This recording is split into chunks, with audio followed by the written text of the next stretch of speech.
Hello అండి రాహుల్ గారు. Hi అండి. ఇప్పుడు 'డాకు మహారాజ్' రిలీజ్‌కి రెడీగా ఉన్న నేపథ్యంలో ప్రీ రిలీజ్ ఫంక్షన్‌లో బాబీ గారు ఎప్పటినుంచో బాలకృష్ణ గారికి, జూనియర్ ఎన్టీఆర్ గారికి మధ్య చాలా పెద్ద ఇష్యూస్ ఉన్నాయి. ఒక పెద్ద అగాధమే ఉంది. ఈ వార్తలు మనం చూస్తూ ఉన్న నేపథ్యంలో కొన్ని కమెంట్స్ చేశారు. ఫస్ట్ ఆఫ్ ఆల్ ఏం చెప్తారు? సి ఇక్కడ కమెంట్స్ అనేం కాదు. జనరల్‌గా ఆయన చేసింది. ప్రెస్ వాళ్ళు అడిగిన కొన్ని క్వెషన్స్‌కి ఆయన ఆన్సర్ చేయడం జరిగిందనమాట. అంటే అంతకుముందు ఒకసారి 'అన్‌స్టాపబుల్' షోలో జనరల్‌గా ఎన్టీఆర్ గారి ప్రస్తావన తీసుకోరాకుండా ఎన్టీఆర్ పేరొస్తే ఇప్పుడు కాదు అన్నట్టుగా మాట్లాడి అవును. తోసిపుచ్చినట్టుగా ఫ్యాన్స్ చాలా నిరసన వ్యక్తం చేశారు. ఫ్యాన్స్ చాలా గోల పెట్టారు. అంటే ఏంటి మా ఎన్టీఆర్ పేరు బాలకృష్ణ గారు ఎందుకు చెప్పలేదు అని. మర్చిపోయారా? మర్చిపోయారా అని. ముఖ్యమైన రీజన్ ఏంటంటే అది షో ఎవరొచ్చారు గెస్ట్? ఫస్ట్ ఆలోచించాల్సింది అది. వాళ్ళిద్దరి మధ్యన పర్సనల్ రైవల్రీ ఉందా లేదా అనేది మనం వెళ్ళి తొంగి చూడట్లేదు. చూడాల్సిన అవసరం లేదు. తారక్ ఎప్పుడు బాలకృష్ణ గారిని బాబాయ్ లాగానే చూస్తారు. అవును. బాలకృష్ణ గారు ఎప్పుడు తారక్ని అబ్బాయి లాగానే చూస్తారు. మొన్నటికి మొన్న వంశీ గారికి కూడా ఒక సినిమా క్యారెక్టర్ గురించి ఏదో డైరెక్టర్ చెప్తుంటే దీనికి మా తారక్ అయితే బాగా సెట్ అవుతారండి, తారక్ బాగా చేస్తాడండి. అబ్బాయి ఇప్పుడు ఆయనకుండే హుందాతనానికి వెళ్ళి అబ్బాయితో గొడవ పడితే ఏంటి? తండ్రి కొడుకు మీద గొడవ పడితే తప్పేముంది? హరికృష్ణ గారు పోయాక కళ్యాణ్ రామ్ గారిని, ఎన్టీఆర్ గారిని బాలకృష్ణ గారు కొడుకుల్లాగానే చూస్తారు. అవును. అలాంటప్పుడు ఈ అగాధం అనేది రాదకూడదు కదా. అక్కడ షో ఏంటి? వచ్చిన గెస్ట్ ఎవరు? ఎవరి గురించి మాట్లాడాలి? గెస్ట్ గురించి మాట్లాడాలి. ఆ గెస్ట్ ఆ సినిమా ప్రమోషన్ కోసం వచ్చారు. ఆయన షోలో పక్కన వాళ్ళు ఎన్టీఆర్ పేరు చెప్పలేదు, ఎన్టీఆర్ పేరు వస్తే ప్రస్తావన ఆపేశారు అంటే ఆ షోకి ఇచ్చిన వాల్యూ అది. అదే ఎన్టీఆర్ని తీసుకొచ్చి చేస్తారేమో, ఆ బాబాయ్ అబ్బాయి కూర్చొని చేస్తారేమో, ఏముంది? వేచి చూడాలి కదా. ఇది ఫస్ట్ పాయింట్. సెకండ్ పాయింట్, ఆ క్వశ్చన్కి బాబీ గారిని అడిగిన క్వశ్చన్ ఏంటంటే బేసికల్గా, సార్ మీరు జూనియర్ ఎన్టీఆర్ గారితోనూ వర్క్ చేశారు, మన బాలకృష్ణ గారితో ఇప్పుడు 'డాకు మహారాజ్'కి వర్క్ చేశారు, వాళ్ళిద్దరికి మధ్యలో మీకు గమనించిన సిమిలారిటీస్ ఏంటి? నందమూరి ఫ్యామిలీలో ఉండే ఒక నైజం ఏంటి అన్నదానికి బాబీ గారు చెప్పిన సమాధానం ఏంటి అంటే, జైలు అవకాశంతో నేను ఎన్టీఆర్ గారితో వర్క్ చేయడం నాకు అదృష్టంగా భావిస్తున్నాను. ఎంతో మందికి దక్కదండి అంత అదృష్టం. ఎందుకంటే నందమూరి తారక రామారావు గారి కొడుకు ప్లస్ నందమూరి తారక రామారావు గారి మనవడు ఇద్దరితో కలిసి సినిమాలు చేయడం అది ఎవరికి దక్కదు. ఆ అదృష్టం ఈయనకు దక్కింది. ఎంతో అదృష్టం చేసుకుంటే కానీ. అంటే వేరే డైరెక్టర్లు చేశారు, ఆయన చెప్పిన విధానం అది. సో ఆయన అక్కడ ఎన్టీఆర్ గారి పోస్టర్లు పెడుతున్నా లేకపోతే ఇంకోరి పోస్టర్లు పెడుతున్నా ఆయన వద్దని చెప్పలేదు, మాట్లాడదని చెప్పలేదు. ఎందుకంటే సినిమా ఎవరిది? సినిమా బాలకృష్ణ గారిది అయితే జూనియర్ ఎన్టీఆర్ ఫోటోలు పెడతామా మనం? తప్పు కదా ఒక రకంగా చెప్పాలంటే. సరే, కళ్యాణ్ రామ్ గారి ఫోటోలు పెడతామా? ఒకవేళ కళ్యాణ్ రామ్ గారు ఆ ఎన్టీఆర్ ఆర్ట్స్ బ్యానర్ మీద ఆ సినిమా తీస్తుంటే కళ్యాణ్ రామ్ గారి ఫోటో పెడతాం. ఆ సినిమా నాగవంశీ గారిది, director Bobby Kolla, main hero Balakrishna గారు. సో ఈ ఫోటోలు పెట్టకుండా ఎన్టీ రామారావు గారి ఫోటోలు లేకపోతే జూనియర్ ఎన్టీఆర్ ఫోటోలు ఎందుకు పెడతాం మనం? ఎందుకంటే వాళ్ళకంటూ ఒక ఫ్యాన్స్ ఉంటారు కదా.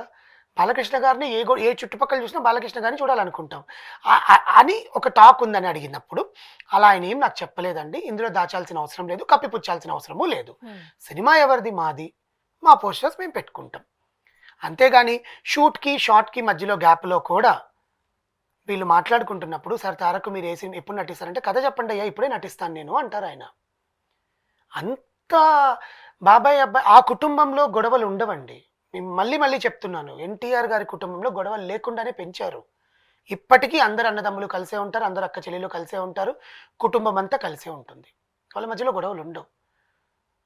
కానీ ఫ్యామిలీ అన్నాక చిన్న చిన్న మనస్పర్ధలు అవి పర్సనల్ అవి ఉంటాయి. ఇంకొకటి అలక బోనడాలు, మనం మాత్రం అలక చూపించమే ఏంటి? సమాజం మీదకి వచ్చి ఎగబడి మాట్లాడితే అట్లా అనుకుంటే, నారా చంద్రబాబు నాయుడు గారి భార్య భువనేశ్వరి గారి గురించి మాట్లాడిన విషయంలో ఫస్ట్ మాట్లాడిందే జూనియర్ ఎన్టీఆర్ గారు. ఆయన షూటింగ్స్ బిజీ వల్ల ఆయన వార్ 2 అక్కడ చేస్తున్నారు, ఇంకో సినిమా ఇక్కడ చేస్తున్నారు, ఆయన ఫ్యామిలీతో వెకేషన్కి వెళ్తున్నారు, పిల్లలు ఎదుగుతున్నారు, భార్యకి టైం ఇవ్వాలా, పిల్లలకి టైం ఇవ్వాలా. ఎంతసేపు ఎన్టీఆర్ గారు రాలేదు బాలకృష్ణ గారి ప్రీ రిలీజ్ ఈవెంట్కి, లేకపోతే ఎన్టీఆర్ గారి ప్రీ రిలీజ్ ఈవెంట్కి బాలకృష్ణ గారు రాలేదు అంటే వాళ్ళకి తెలుసు ఎప్పుడు రావాలి, ఎక్కడ మాట్లాడాలి, ఎవరితో ఎలా చేయాలి అనే హుందాతనం వాళ్ళకు ఉంది. మనం ఏదో నోరుంది కదా, లేకపోతే మన ఫ్యాన్స్ ఉంది కదా అని చెప్పి మాట్లాడేసుకొని వాళ్ళిద్దరి మధ్య మనం కొత్తగా గొడవలు సృష్టించాల్సిన అవసరం లేదు. First point. ఇందాక బాబీ గారు చెప్పిన మ్యాటర్లో ఏంటంటే, ఎప్పుడైనా ఫ్యాన్స్ అంతా వచ్చేసి చూసేదానికి ఎక్కడైనా షూటింగ్ జరుగుతుంటే మన మారేడు మిల్లులో షూటింగ్ జరుగుతుంటే వచ్చేసారంట, జైపూర్లో షూటింగ్ జరుగుతుంటే వచ్చేసారంట ఫ్యాన్స్ అంతా ఎక్కడెక్కడి నుంచో ఊర్ల నుంచి మా బాలకృష్ణ గారి షూటింగ్ అక్కడ జరుగుతుందని. అలాంటి విషయాల్లో జూనియర్ ఎన్టీఆర్ గారి ఉన్న బాలకృష్ణ గారు ఉన్న కోప్పడతారంట. ఎందుకంటే నువ్వు ఇంత దూరం నుంచి వచ్చావు, నువ్వు సేఫ్గా ఇంటికి వెళ్తావో లేదో నాకు భయం. అసలు ఫస్ట్ జూనియర్ ఎన్టీఆర్ ప్రతి సందర్భంలోనే చెప్పే మాటే అది. నువ్వు సేఫ్గా వాళ్ళ ఇంటికి వెళ్తావో లేదో కుటుంబంలో అది భయం. జరిగింది కాబట్టి ఆయనకి భయం. ఆబ్వియస్గా అది నువ్వు హైదరాబాద్లో అనుకో, అప్పటికీ భయం పడతారు. బాబు నువ్వు తొందరగా వెళ్ళండి ఇంటికి. ఆయన ముందే చెప్పేస్తారంట 9:30 కల్లా నువ్వు నాకు షో కంప్లీట్ చేసేయాలి, ఈవెంట్ 10:30 11 దాకా మేము ఉండము అని చెప్పి 7 o'clock స్టార్ట్ చేయండి, 9:30కి షో కంప్లీట్ చేసేయండి అని చెప్పేస్తారంట. అండ్ ఇంకోటి ప్రతి ఈవెంట్ లోను ఎండింగ్ లో ఇదే చెబుతూ ఉంటారు ఆయన జూనియర్ ఎన్టీఆర్ గారు. మీరు అబ్జర్వ్ చేస్తారా? ఎండింగ్ స్టార్టింగ్ లో కూడా మీరు ఇంత దూరం నుంచి వచ్చారు, తొక్కిసలాట చేసుకోకుండా హెల్మెట్ పెట్టుకొని ప్రయాణించండి, తాగి డ్రైవ్ చేయకండి. మీరు నన్ను చూసిన ఆనందంలో మీకేమైనా అయితే ఆ బాధ నాకే మిగులుస్తుంది. అందుకని కూడా ఆ ప్రీ రిలీజ్ ఈవెంట్ స్టాప్ చేశారు దేవరాది. తొక్కిసలాట జరిగిందా, సీట్లని పగలగొట్టి చేయనన్నాడు.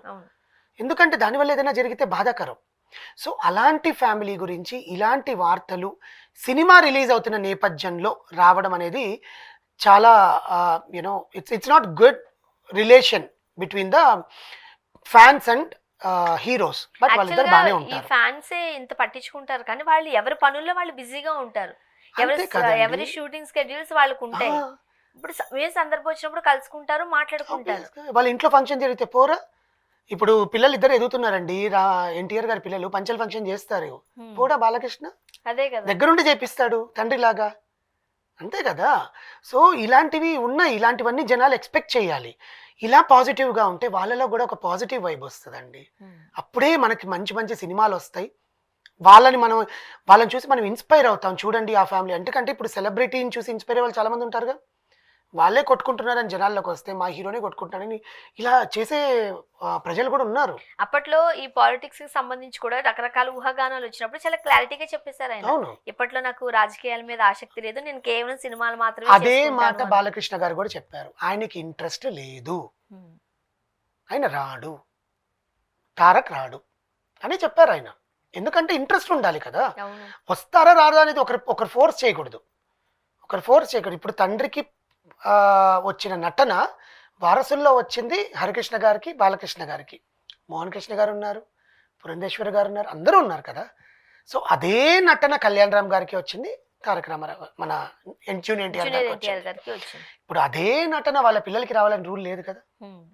మన భార్గవ్ రామ్కి అబ్బాయి పిల్లలు ఇద్దరు ఉన్నారు కదా, జూనియర్ ఎన్టీఆర్ పిల్లలకి రావాలని రూల్ లేదు కదా.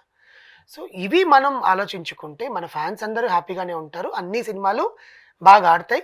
అంతేగాని వాళ్ళిద్దరి మధ్యన ఏదో ఘర్షణ ఉంది, వాళ్ళిద్దరు విడిపోయారు, ఒకరంటే ఒకరు ముఖం తిప్పుకొని పోతున్నారు, ఇలాంటివన్నీ ఏమీ ఉండవండి. ఆయన బాబాయే, ఈయన అబ్బాయే, ఇలాగే ఉంటుంది. సో వీళ్ళిద్దరి మధ్య నిజంగా చెప్పాలంటే ఎలాంటి హైడ్రామా క్రియేట్ చేయడమేనండి, అంతే. కావాలని ఒక న్యూస్ క్రియేట్ చేస్తున్నారు, ఒక బస్ కోసం, న్యూస్ క్రియేట్ చేయడం కోసం, వాళ్ళ పొట్ట నింపుకోవడం కోసం ఇలాంటి న్యూస్ క్రియేట్ చేస్తున్నారు అంతే. Thank you so much. Thank you.